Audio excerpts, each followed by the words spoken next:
Today marks a significant moment in UK foreign policy, as Foreign Secretary David Lammy announced a partial ban on arms exports to Israel in the House of Commons.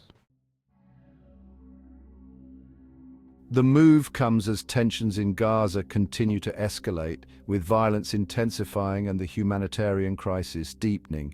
Lammy's decision was driven by concerns that certain UK-supplied weapons could be used in violation of international humanitarian law. It is with regret that I inform the House today.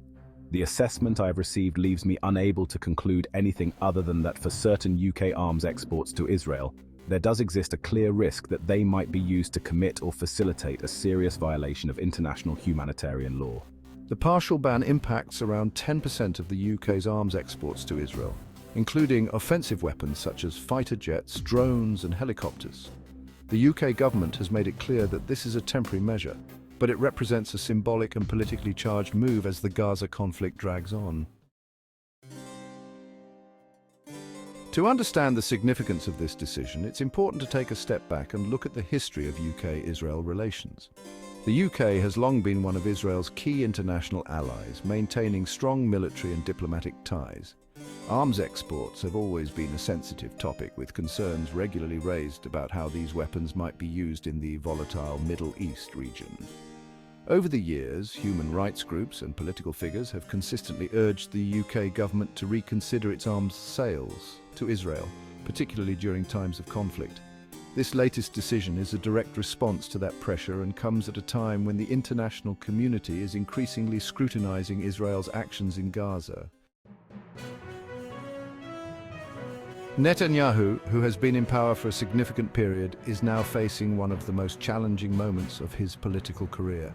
His handling of the conflict with Hamas, particularly the hostage situation, has drawn widespread criticism.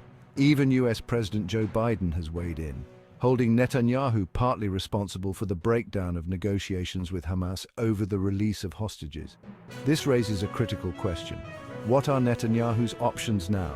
And how will Israel's closest allies, including the UK, respond to these developments?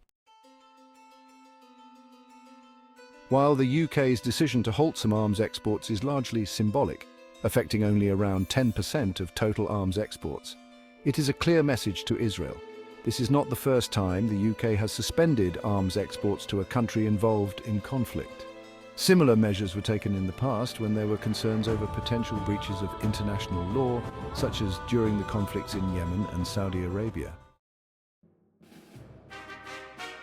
The UK's foreign policy, particularly under this government, is focused on maintaining a careful balance between upholding human rights and continuing its strategic alliances.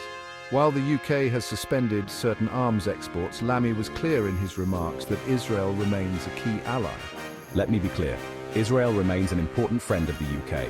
This decision is temporary, and we hope to see a resolution to the current conflict soon so that normal diplomatic and export relations can be resumed. This balancing act has not gone unnoticed, with critics on both sides weighing in.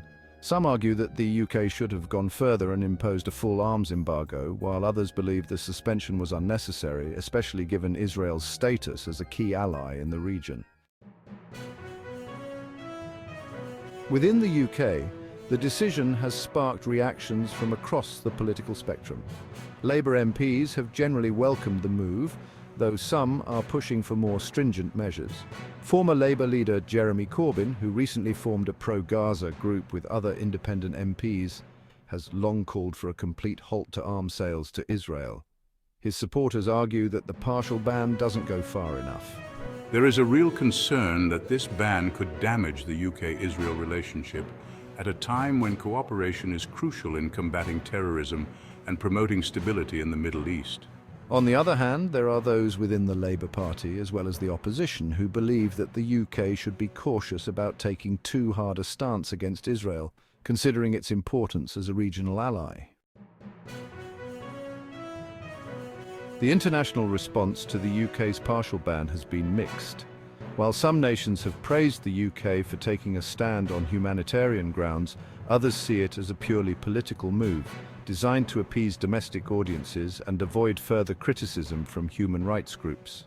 The US, which has been Israel's most steadfast ally, has not yet commented directly on the UK's decision.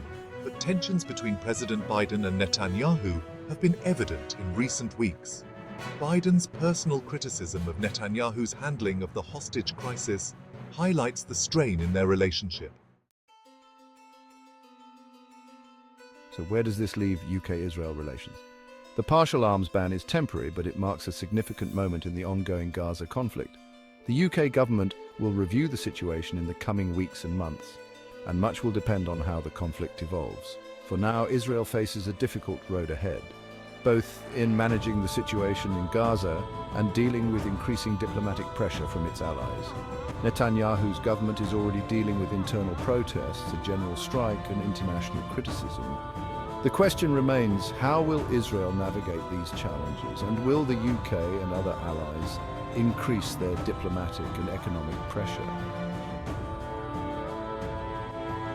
This is a developing story, and we'll continue to keep you updated on the situation as it unfolds.